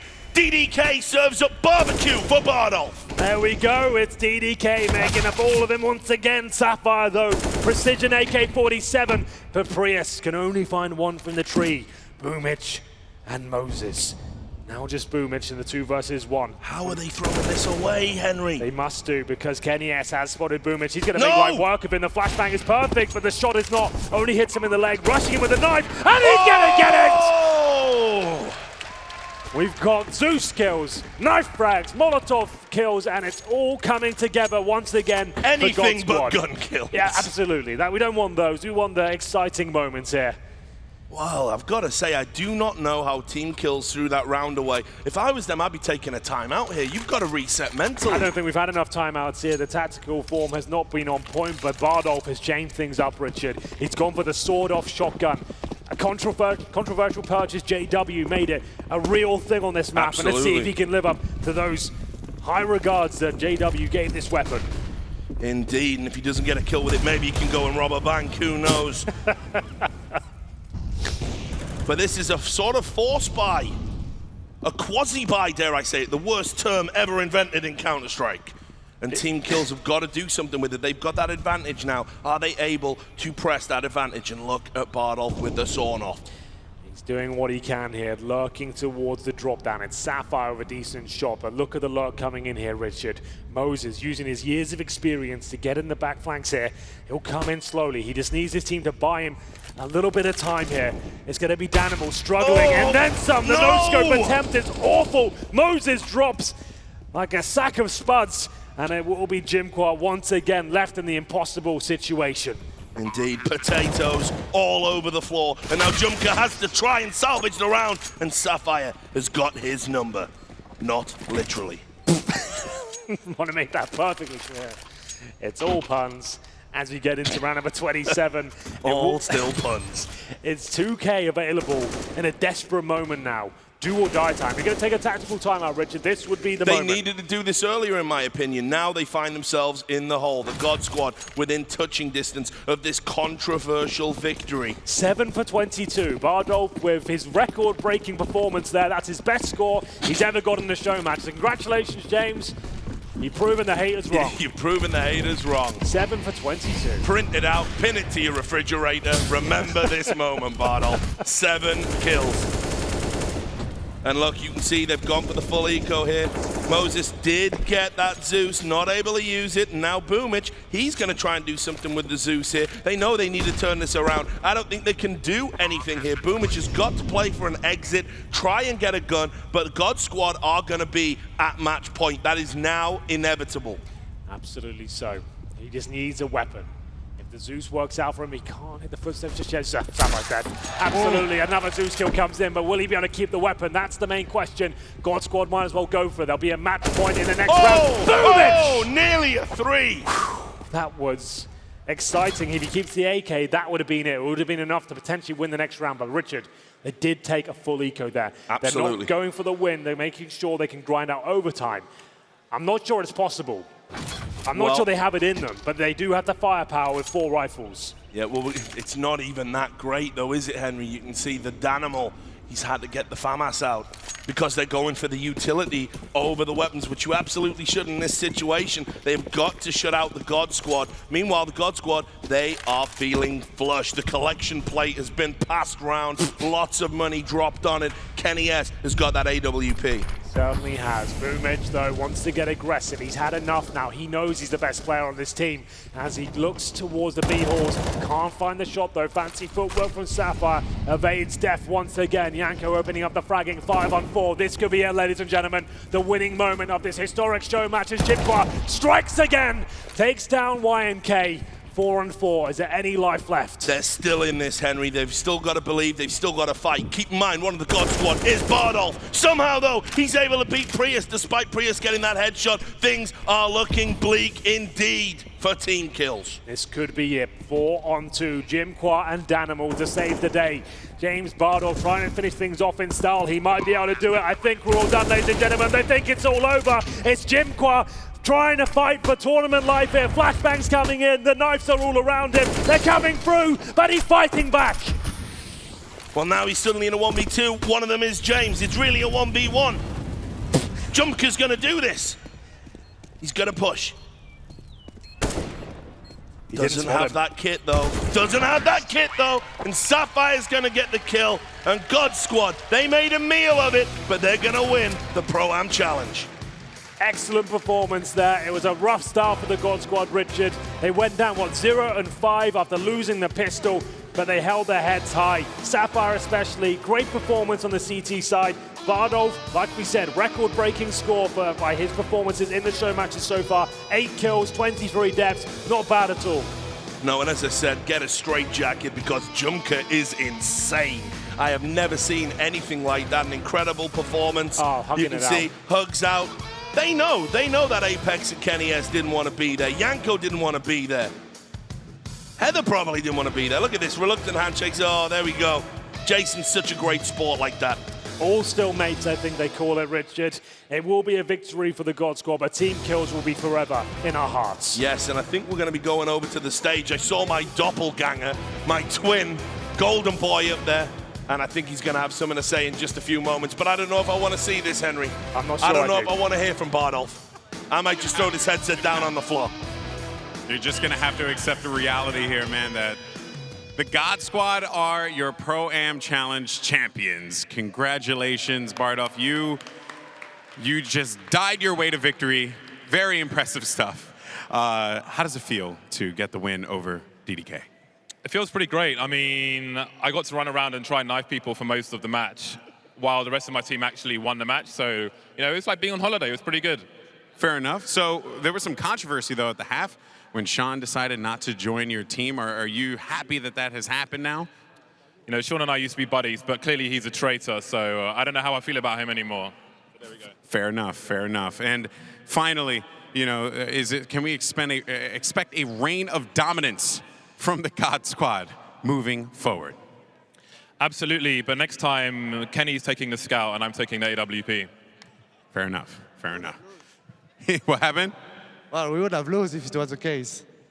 Yeah, I'm still taking the AWP though, I don't care. Okay, well, that's that one. So we have actually some medals for you guys here. Or so actually, not medals, ribbons. I'm sorry. Here we go. These are so nice. And here's Minsek, and this is awesome. And DDK, Dan, call Dan for me, Prius, if you don't mind. Yeah, get him over here. Come on. Come on over. You know what? Because we're here at the Pro-Am Challenge. It's friendship time, okay? And that's a wonderful ribbon, by the way. Do we get this as an in-game item? I don't know. No? If I had to imagine. Okay. I think DDK, he's a winner in my book. You know, everyone's a winner here at the ELEAGUE Major Boston, you know. Well, also, you got a little consolation prize as well. Was this the ribbon? This is a memento. This is one of the best things I've ever won. Fair. Okay. One of the first things I've ever won. Okay, it might be sad. I don't know. I'm not entirely sure. Dan. All right, one more question. Sure. You lost here to your colleague. You guys are going to go commentate the finals. Do you think that you can bury the hatchet here once and for all? I mean, listen, we're professionals, right? We're professionals. But this is not where the saga ends, okay? This is just the start. All right, so that's it. This is the end of it for now, because I'm sure that these guys will take the stage once again. But we have plenty more awesomeness coming at you here at the E-League Major. For now, we're going to send it over to the analyst as to, quote-unquote, break it down. Yeah, break it down. I think that was pretty broken down the whole way through. I mean, God Squad comes out on top. Richard said it best. They needed divine intervention, but even the man chiseled by God himself said that he wouldn't play for them, and somehow they still won. Sean, why did you say no? Well, I mean, obviously I'm the best in-game leader on the team because Kenny was carrying them throughout the entire way. So I saved them. I said you were no stranger to this level of Counter-Strike, but even it was below your standards, Sean. So pretty ridiculous overall. We're going to roll some highlights, I guess. I think most of it is apparent by the reaction of the fans, how we all felt about this one, really. I will say the highlight for me was Richard Lewis is dynamite as a caster.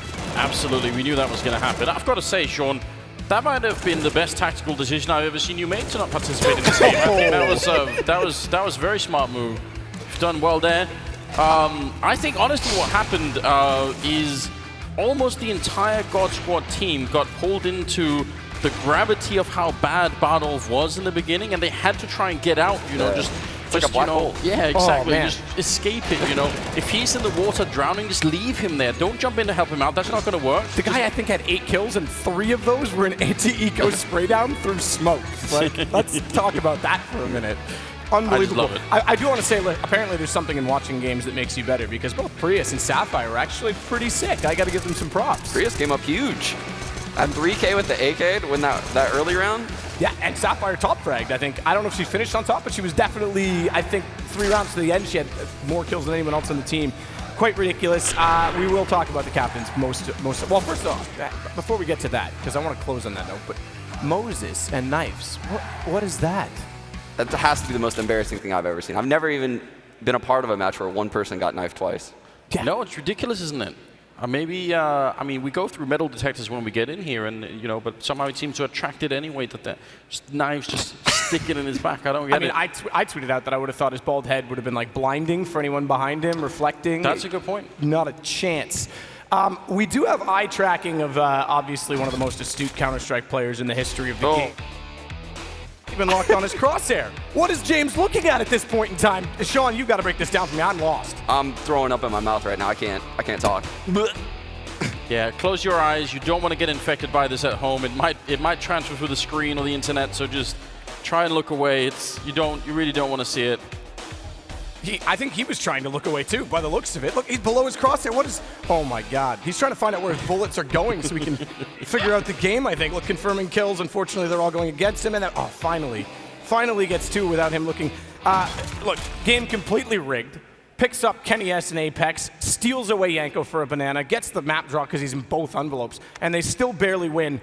Captain on the other side, Danimal, he's called. I think he's named after a turtle. He probably should have gone inside of his shell. And just hidden away from that game. That said, look, we've got bigger things to do today. There's an absolutely incredible game coming up. Cloud9 is in their first major final. They're going against FaZe. It's going to be unbelievable. We've got some business to do, though. We've got some incredible features coming up, brought to you by E-League and the road to the Boston Major. We're going to take a break and come back with our feature presentation.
Ladies and gentlemen, welcome back to the E-League Major. Golden Boy here at the stage. And before we get into the finals, as a matter of fact, we actually have been following some of these players and, you know, knowing their stories, learning from them. And, well, we're going to have a deeper look into that. We actually started this all the way back from boot camp until today. And while we know most of the results and we know all the things that transpired and went down, almost, this is the E-League Road to the Boston Major.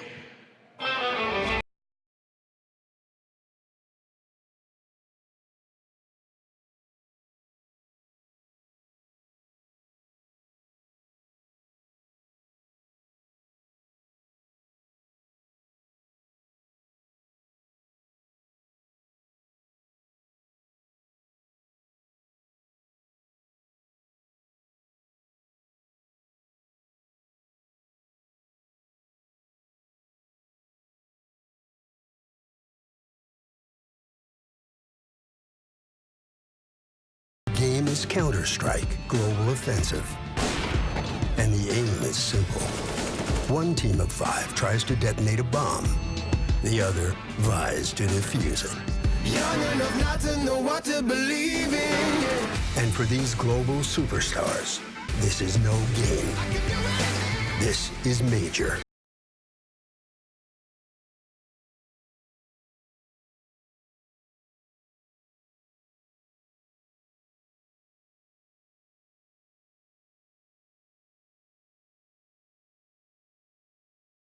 Expensive unit ever assembled, FaZe. The legends from Germany, Big. The international iconic squad, Mouse Sports. The Ascendant All-Americans, Cloud9. And the wild cards, the Renegades.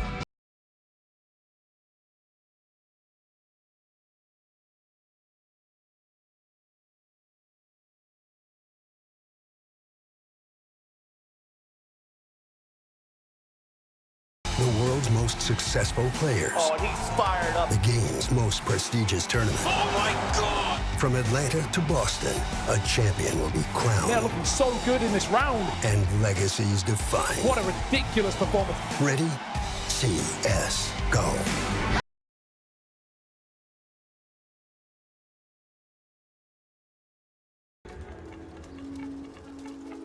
We feel ready, like we will have deep run here, and we are really confident about that, and obviously excited because it's one of the biggest tournaments.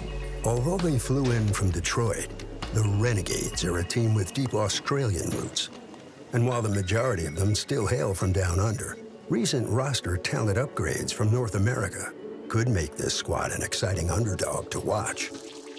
It's been a long road coming from the qualifiers, and getting here, we've been here before and we've failed before, so it feels good to get that another chance, and we feel like we can go far this time. Pretty excited just to play some Counter-Strike again. Hopefully we can do pretty well at this tournament and make history.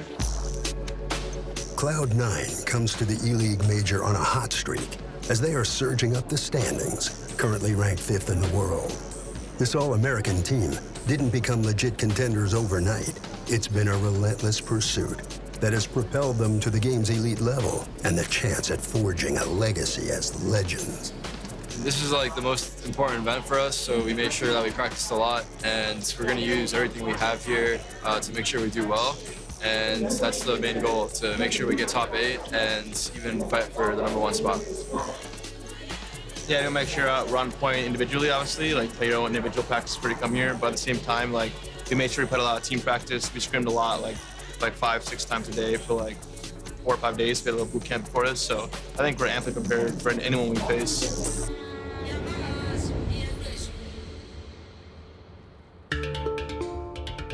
Before arriving in Georgia, Cloud9 staged a boot camp in California, intent on elevating their game. Of course, it helps when you have a superstar like 20-year-old Jake Yip. Stewie 2K came on the scene a few years ago as an amateur, destroying CSGO pros, and quickly gained a following. Prodigies always attract attention, and quite often, a bit of hate. Try to be aware of like the flank too. Stewie is a hot topic that player that people always thought cheated to like a point where like he's beating them consistently on LAN tournaments. Oh my god, I hate Stewie. Honestly, he cheats. I don't care what anyone says. That's always like an ultimate goal of someone, is when they get called a cheater by the pros. It's kind of like a compliment in the sense, because if you're not cheating, you know that you're doing something right and that you're gonna make it eventually. I think he went pro in probably like 6 months or something like that, which is pretty commendable. Oh, I blinked, he came out. At the start, I did get a lot of haters and a lot of people who discredited what I like to do. Over time, I think when I started showing potential, that's when I started to have a little more support from fans and a little more support from other players as well. What a peak by Stu, man. The thing about Stewie is that he knows when to be passive, and he's actually really smart and has a lot of high game sense, which makes him like almost a complete player. Looks amazing. Looks really good. Better than my birthday cake. I can't wait to dig in. Just get him here so we can eat it. Yeah, both the candles, bro. All right. Make a wish. Make a wish, though. To a good 2018. You know what wish to make, bro. You know what wish to make. You know where we're going. Yep, winning the major. I already know it. Don't say it, man. You don't gotta. We're gonna win anyways. I don't need to wish for it. All right. Thank it out. Outside of the game, Stewie is super chill. He likes to have a good time. He knows how to have fun, and he's someone that you want to hang out with, and you know, like just have a good time with. And if they're in short B, they can flank you fast. Stewie 2K recently handed the role of in-game leader over to Cloud9 newcomer Tarek Shalik. It's an integral position that demands focus and an uncanny ability to adapt to any situation. Let's do the passive one this time, okay? So you go hide in the park, but tie, and I got your guys' flank. It's a huge responsibility to be the in-game leader, and it's not easy. It's very stressful. You have a lot of pressure on your shoulders to make sure that everyone's working together, that we're all coordinated. Okay, ready? I'm gonna smoke in a sec. Tarek is pretty down to earth. He's really helpful, caring. Still kind of new to in-game leader role, so he's not too familiar with it. Wait, 1 sec. It's a really hard job, and the biggest part about Tarek is that he doesn't let emotions get to him. His most strongest suit is his willingness to learn and his ability to like let things slide and to be level-headed at all times. Close. Right one. I feel like I've started to get better, and with the help of my teammates, they've made it easier on me to become a good in-game leader. Tarek and the rest of Cloud9 will be tested in this ELEAGUE major. Despite being highly ranked, they must play in the new Challenger stage. But first, this major, one of only 2 this year, means big-time camera time. Especially when you're the top CSGO squad from the tournament's host country. Cloud9 is one of, if not the most popular esports brand in North America. They're like the go-to team for NA's hope, always, for any game. Especially for Counter-Strike, it's been like one of the most popular brands. I'd say us as a team have something to prove, because we're ranked 5 in the world right now. So I think that we have to show that we deserve that rank. 1. I feel like our team is really healthy. The environment is really good. There's no bad blood anywhere between any of us. I think we're all on a good path right now. We've had a lot of top 4 finishes. We've won a couple of tournaments, and I think overall we're very confident, and we're gonna make sure that we use everything we have to do well here at the major. Nestled along the Rhine River sits the old world city of Cologne, a place steeped in history and Gothic charm. It's also where Mouse Sports prepares for the upcoming ELEAGUE major. With a culturally diverse multinational roster, it is essential to build bonds during boot camp in order to develop team chemistry. We are clicking pretty good together. It takes some time. We are 6 guys from 6 different countries, including coach. Our relationships inside the team, outside of the game, is pretty good. Remember? You're a feast, man. What can I tell? I'm not gonna hit that one, okay? That's for you, Chris. I'm saving that one for you. If you this one up, then it's something's really wrong. Sonny is for sure the most light person. He's always making these dry humor jokes. And I really enjoy playing with him. He keeps the atmosphere in the team good for sure.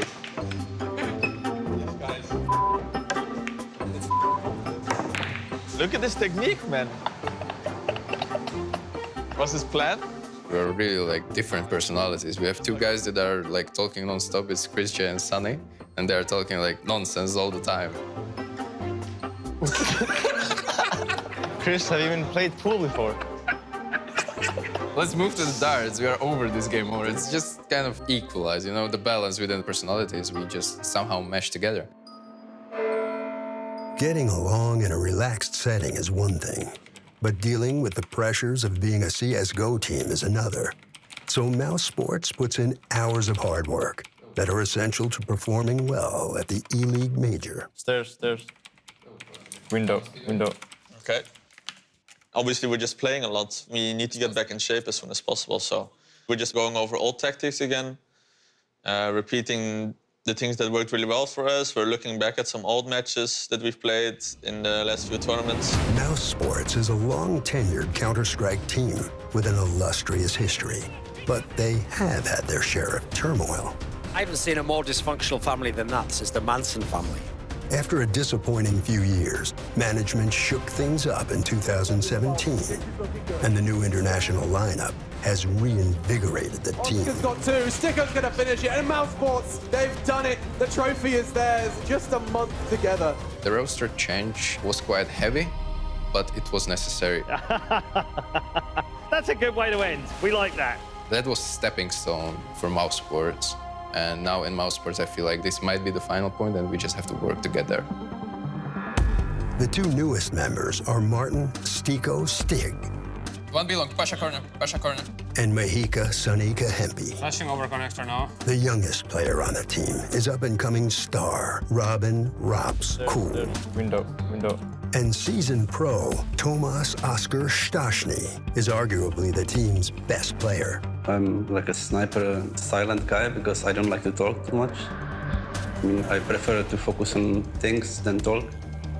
The mercurial talent sent shockwaves through the gaming community in 2016 by taking a hiatus from the starting roster of Mouse Sports. It was kind of tough when he left. He just couldn't focus on the game anymore at that point, which was obviously hard because Tommy back then was a really good player as well. I like him as well a lot. When he came back, obviously it was not the most easy transition for me because I got benched for him. This was obviously a hard period for me. So after that, I took more time to focus on my own game, get really in shape again. And I still like a lot of the guys, I still like the organization. So I was happy to get a chance again to prove that I can do better. Chris J's persistence has paid off as he's not only made his way back into the starting five, but emerged as the new in-game leader. Can you flash above me? Yeah, to left again. A role the veteran team member is still adjusting to.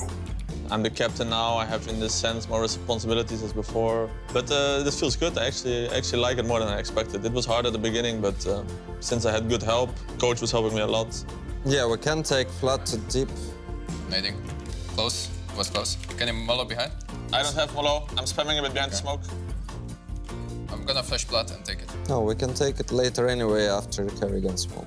To the right. Chris J is our in-game leader, which he's trying his best to improve it, and he's doing a really good job. He's making correct decisions together with our coach, Sergey. We can take it. I will smoke normal. Can we in the smoke? Yeah, you can smoke. Just don't smoke. I will pick. No, don't take it. Oh, I thought you said take it. What the Chris? But he's sometimes too emotional, and sometimes it gets to him, and we kind of have to, calm down everything. You can use Chris as a decoy on stairs. Hey, don't talk, man. Whoa. Mouse Sports may have risen to a top 10 world ranking, but are far from satisfied. Team identity continues to take shape, targeting the ELEAGUE Major as a breakthrough moment. Watch out for the line, man. Can't believe Chris is winning. Okay, Sonny's doing good. That was a nice round. Unlucky. Seems like you have talent for every game. Thanks. Which is kind of frustrating to me. I think in general it's good if the players can connect outside of the server as well, do some fun activity together. Come on, man. It helps the team feel more like a team, and when people feel like a team, they want to fight for each other. Ach, kankerjood, man. Have you ever noticed Chris is a whiny bitch? I just noticed it. I think we can definitely go to the playoffs, considering our performance and form over the past few events. So we're feeling pretty confident. Should I just throw it like this now? All right, Martin, you're gonna close this one out? Just do it, man. Come on. Stop touching me, please, Kevin. Please, thank you. Ooh. What? That doesn't give so much comfort. We are competitive guys, you know? If we can't do it with this team right now, then I don't know with which team we could do it. I have really good teams before. With this team, we've actually accomplished stuff already last year. We've been to finals, we've won a tournament. We have the pieces to the puzzle, I would say. You're a beast! You're a beast! I didn't come here to f around.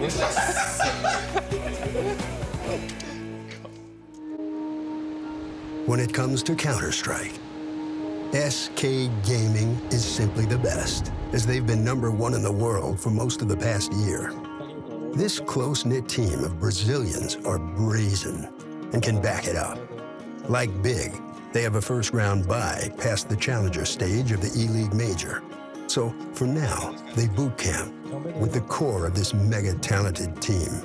In-game leader Fallen, Taco, Fur, and Coldzera, regarded as the best player in the world. It's been 2 years that we have always been on the top. The team can be very scary and very good. Lately, we feel that we're the team to be beaten, and we know that teams are studying us. We know that teams are putting a lot of work to beat us. When you look to your side, you will see that you are playing with the best players in the world. We are together for 2.5 years now. They are my second family, maybe first now. SK is one of the favorites to win the tournament, but their 5-man group will be different at the E-League Major because SK Gaming failed to submit their roster by the deadline. Tournament rules prohibit bolts from playing in Atlanta. Instead, the 2-time major champs will be striving to earn their 3rd title with a former teammate, Phelps. They are the champions again, SK ESL 1. We won like 5 tournaments with Phelps, and that's like amazing thing.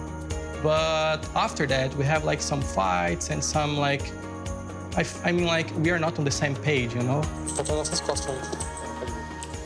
It's kind of a low down for us to play the major with him. We would much more prefer to play with Boltz, who is our 5th player right now. And with that, I think it comes like the proximity between the players, like the bond we have together, and we treat each other as a family. So it's not just a team, it's not just players, not just teammates, we're friends. And it helps us in the game. The teams at this E-League Major have dedicated their lives to CSGO and the chance to make history. Witness SK, whose bonds have been strengthened by living together year-round, an uncommon scenario in the CSGO world. Taking care of this family, SK's coach Ricardo Dead Sinigaglia and his wife Camila. They're friends first. We're together for so long. I would say they're my first family. Mine and Ricardo's. These guys are the best. Thank you. It's not because like I choose them. I think like the destiny chose for me. But yeah, they're my second family. Botão, a tua meta é emagrecer 14 quilos. Nada mais que isso. 14. We like to trash talk each other a lot. I really think that we don't really like each other. I'm kidding. I think that we like each other a lot. Taco has been with SK since 2016. He's known as a utility player, willing and able to do anything for the team. Still, the 23-year-old is a star in his own right. When I was a kid, I always had a dream to be like a superstar soccer player. I was really imagining that I was at the venue, playing for a really good team. I could imagine people shouting my name. Taco's there. He can stop all of this madness. Stay focused. It's on Taco, but he's done this before. When I was a kid, of course, I wanted to be the #1, the star and everything. But life's different. I'm not the star. I'm a support player. Estilo Boniflade em várias cidades. Paixão de verdade, ignorando etnias e classes. Se das luzes, secada e versátil. When they invited me to the best Brazilian team, they had Coldzera, they had Fur, they had Fallen. And I knew that they didn't need another star. They just needed someone like me, someone that would be a support player. Oh my God! And again, Taco puts them away! It was a really good decision from them. I knew what to do to become super good as a team.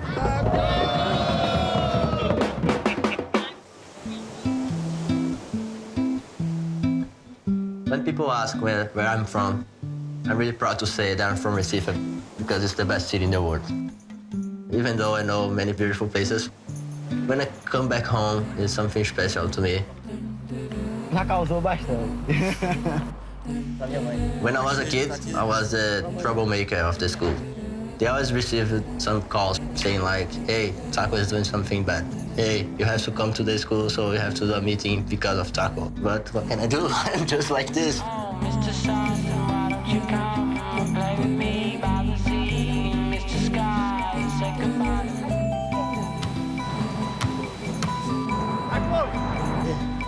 I think that people that knows me, they knows that I'm always looking happy and smiling, and I think that comes from my family.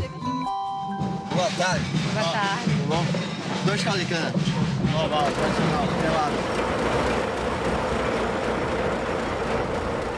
When I was a kid, my life was very easy. I was always happy and messing around. Obrigada. But when I was 18, my mom just discovered something bad. She had a tumor in her brain. I'd stopped going outside with my friends. I stopped playing soccer. And the only thing that I could do was playing CS and studying. And of course, trying to do my best to help my mom, even though I didn't know how to do this. Era bastante preocupante porque a gente vivia muito em hospital e tudo. E também foi muito triste assim para todo mundo, foi muito desesperador na época. Porque é muito sofrido para a família toda. E foi quando meu irmão, quando o Taco realmente focou mais ainda no jogo, porque eu acho que era a válvula de escape dele. It was really scary going to the hospital. I didn't know anything to do to help. And that's why I played CS. It was what would make me feel better. Every time I'm playing CS, I just forget about everything that is happening in my life. And that's what I did at the time. Now, thankfully, my mom is doing great. She's in Miami, and she's just healthy and fine. And I'm really happy that I can play CS just because I love it, not to forget about something bad that happened. So the last tournament, I received the MVP from the tournament. Of course, it's good, it's important. It's people maybe for the first time recognized that I did something good. But in the end, I was much more happy with the fact that we won the tournament. SK Gaming champions. For the next month, I'm really focused on one thing, on lifting the ELEAGUE trophy. I really want to show to everyone that we are still the best in the world, and I can't wait to show them. 16 teams will kick off this major broadcast event with the new Challengers stage. The next stage is called the New Legends, where the top 8 finishers from the previous major take on the 8 survivors from the new Challengers stage.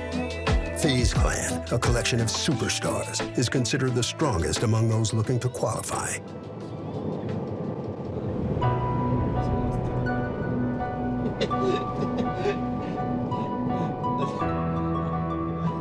Where's Lottie sitting? Right there, to the right. She's sleeping? You're snoring, man. Snoring. I'm too tired, man. Jet lag. Although weary, few teams come to this ELEAGUE major as hot as FaZe. This all-star group did not boot camp, but they've won 3 of their last 6 events. And yet the most expensive CSGO squad ever assembled must play in the qualifying round. Charging up the batteries. For those familiar with Counter-Strike, their handles are synonymous with greatness.